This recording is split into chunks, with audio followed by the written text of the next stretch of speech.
Hello, ladies and gentlemen, and welcome to the Daily Friend Wrap. I'm your host, Nicholas Lorimer, joined today by Chris Hattingh. Let's get into the first news story of today, and this is from our beloved President Cyril Ramaphosa, who said some remarks today, opening our show, saying that, actually, we should look at the stage 6 load shedding in a bit more of a positive light.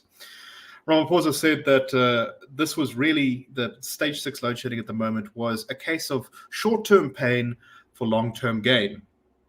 According to Eskom, overnight, 2 units at 2 of their coal power stations had to be shut down urgently for repairs.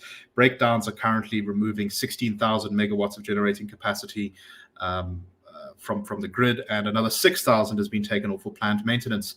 Ramaphosa said that the load shedding at stage 6 now is because Eskom is having to reposition the generation of their coal fleet. He said, quote, "They are maintaining our fleet. They are making sure that incidents of load shedding that have been given rise to in the past because of unplanned load shedding events like breakdowns are put behind us."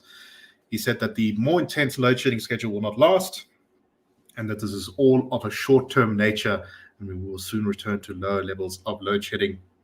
And this was based off of a briefing that had been given to him by Electricity Minister Ramaphosa. Chris, I think we've heard variations of this story before. And when you look at the sheer volume of unplanned outages, 16,000 megawatts, it becomes really quickly clear that that's the much bigger problem, despite the fact that they've taken off these 6,000 megawatts for maintenance, which is more than they did during winter. The biggest problem still remains the unplanned breakdowns. What do you make of this? Yeah, unfortunately for the president and maybe his government as a whole, they're going up against their own history of repeated promises about maintenance will be done proactively, all that sort of thing. Perhaps it is the case now that they're really serious about maintenance at the older power stations, the ones that are really struggling. That could well be the case, but the weight of evidence simply goes against them in that regard, to where it's sort of the Occam's razor idea. The best explanation at the moment for most South Africans would be they just simply can't keep up with maintenance. They haven't planned accordingly. The open cycle gas turbines are struggling a lot. They've relied a lot on those during the winter months. They have to replenish some of the reservoirs now. They have to restock their diesel supplies for those open cycle gas turbines.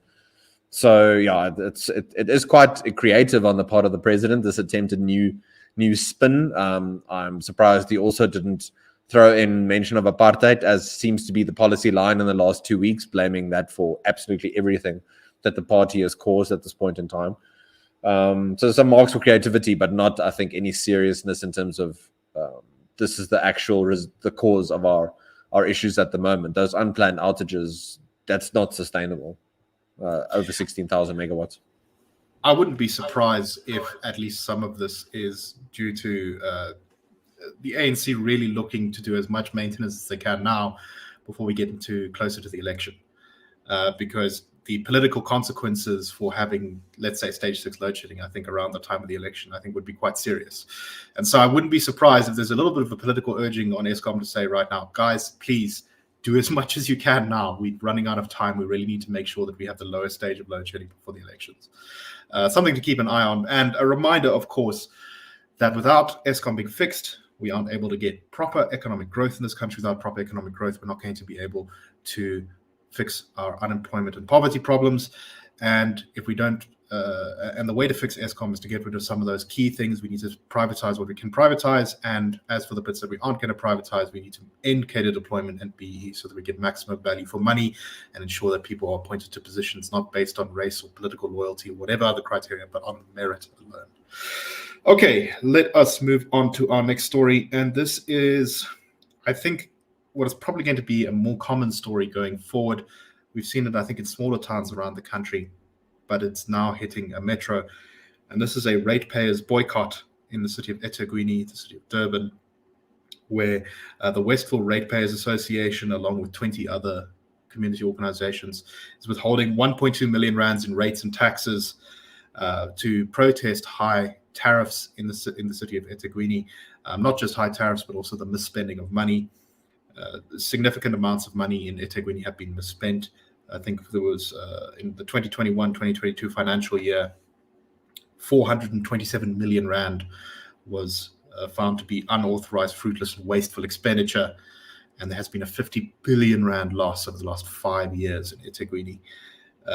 eThekwini tried to raise the electricity tariffs by about 22%, just under 22%, but this had major backlash, and so it was only raised by 18.9%, just under 19%. The ANC in KZN called this boycott illegal and improper and said that, quote, "We encourage our people to raise concerns they have with the municipality and the municipality to work speedily to resolve them." That's pretty generic response to this kind of thing, but I don't think it's really going to make it go away, Chris. And I suspect we're only going to really see more of this, particularly in the metros that are not doing so hot.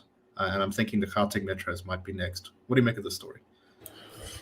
And it's very probable that concerned ratepayers, people in society, citizens, people from religious and civil society organizations in eThekwini have tried to engage with the municipality over the years as things have steadily declined. It's not as though service delivery has broken down in the last week or something, or in the last month. It's been a progressively deteriorating situation where continually ratepayers, associations, citizens, religious organizations, everyone wants to engage with local municipalities, but they're either fobbed off or they're promised things and the promises are broken time and time after time. Salaries are increased, fruitless expenditure happens, and people just don't see any commensurate increase in good service delivery for which they pay their taxes. So I agree with you. I think the sort of trend could increase and could continue. It's sort of this idea of we're seeing different solutions or different avenues to the problems that plague the country being played out across, and some of those could then be transplanted into other places. For example, you could tweak them, you could see what works here, what doesn't.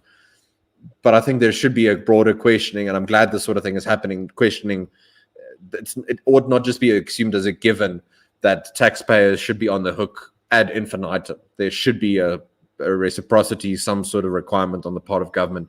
And if that doesn't happen, you change the relationship. It's as pure as that. Definitely. And I think, this may have quite significant political consequences going forward, because if we see this kind of thing spreading around the country, I think the already struggling municipalities are really going to have to reconsider the way they've been doing things, or else fall apart completely. And of course, this has consequences for things like, a failing municipality has consequences for things like growth, once again. Because if you can't get your goods around when you're a business, or you can't get stable electricity, or you're having to pay an exorbitantly increased electricity tariff because the government keeps misspending money so much in the municipality, then you're really not going to be able to thrive. Last story, once again, we're going back to Eskom, and this is a story which sets my conspiratorial mindset ablaze. And that is that apparently Mozambique is very concerned as to why Eskom is not getting 100 megawatts of electricity from them. Apparently, the Mozambican government is very upset because it offered South Africa 100 megawatts worth of electricity at a pretty reasonable rate to assist with alleviating load shedding. Now, that's not a huge amount of electricity, right? We just saw the unplanned outages were 16,000. But this is definitely something useful and could potentially tip the balance over down one stage of load shedding if things are kind of close cut. But according to the Mozambican government, there has been no real response from Eskom to their offers. They have tried to set up meetings and they've not been able to be successful. And according to an insider who was interviewed by News 24, this is purely down to incompetence from Eskom's side. However, one must also wonder whether the forces who are being enriched by the status quo of Eskom's dysfunction, of the contracts to refurbish those power plants, as to the coal power contracts that are generating lots of money, probably for some people. One does have to wonder whether those people might be gumming up the works here to kind of prevent the thing going forward. I don't know. Chris, am I being crazy to suggest such a thing? No, not at all. I think these sorts of incentives, the ideology at play, the policies that gave rise to state capture, those are still very much at play. And that those sorts of ideas and policies are the sorts of things that encourage something like corruption and waste to happen. It's not a given, but you create the conditions for those sorts of perverse incentives to occur around preferential procurement, BEE, all those sorts of things. you incentivize the wasting time with reforms, all that sort of thing, for example. So I don't think you're wrong at all in that regard. And then just the last point, it could also come down to a combination of that, but also pure incompetence around opening up the transmission lines and upgrading the transmission capability. I don't think South Africa has done well in maintaining the transmission grid, so we might just not have the ability to import that electricity from Mozambique, as it were, and distribute it in the grid in South Africa. It could come down to that as well. That's a very good point. Anyway, that is all the time we have for today. So that is indeed a wrap. Cheers, everyone.